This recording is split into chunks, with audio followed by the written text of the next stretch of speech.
YS Jagan ప్రయాణ సమయంలో helicopter wind shield పగిలిన కేసులో ఎట్టకేలకు పైలట్ విచారణకు హాజరయ్యారు. 2 నెలల క్రితం రామగిరి మండలం పాపిరెడ్డిపల్లిలో వైఎస్ జగన్ ప్రయాణించిన సమయంలో హెలికాప్టర్ విండ్ షీల్డ్ పగిలిపోయింది. విచారణకు హాజరు కాకుండా డుమ్మా కొడుతున్న పైలట్ ఎట్టకేలకు పోలీసులు ఇచ్చిన నోటీసులతో హాజరు కాక తప్పలేదు. రామగిరి సీఐ శ్రీధర్ ముందు విచారణకు హాజరైన పైలట్ అనిల్ కుమార్ ఆవేలం అసలేం జరిగిందో చెబుతున్నారు.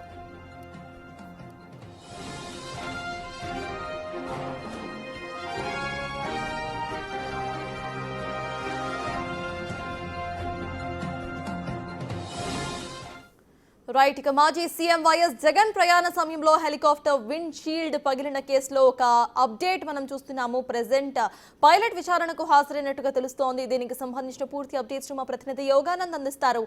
యోగానంద్, చెప్పండి, పైలట్ ఇటు ఎట్టకేలకు ఫైనలీ విచారణకు హాజరైనట్టుగా తెలుస్తోంది. అసలు విచారణ ఎలా జరుగుతోంది, అప్డేట్స్ ఏంటి?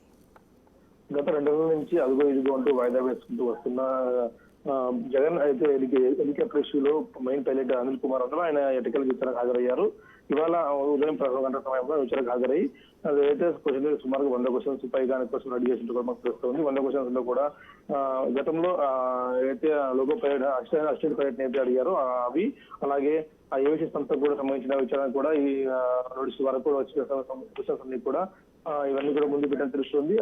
అలాగే మాజీ ఎమ్మెల్యే ప్రకాష్ రెడ్డి కూడా అడిగారు. అవన్నీ కూడా సమాధానం ముందు పెట్టి వీడియో రికార్డింగ్ ద్వారా కూడా తెలుస్తుంది. ఇవన్నీ కూడా ఇవాళ విచారణ ముగిస్తే మరోసారి ఏదైతే ఏవైసీ సంస్థ చెప్పల్ సంస్థ ఉందో దానికి కూడా విచారణకు వచ్చే నోటీస్ మాకు తెలుస్తుంది. వారు కూడా విచారణకు హాజరయ్యే అవకాశం ఉంది. మొత్తంగా కూడా అయితే గత 2 నెలల నుంచి తప్పుగా ఉన్న కేసు మరోసారి యాక్టివ్ కావడంతో ఏం జరుగుతుందో అందరూ నెలకొంది.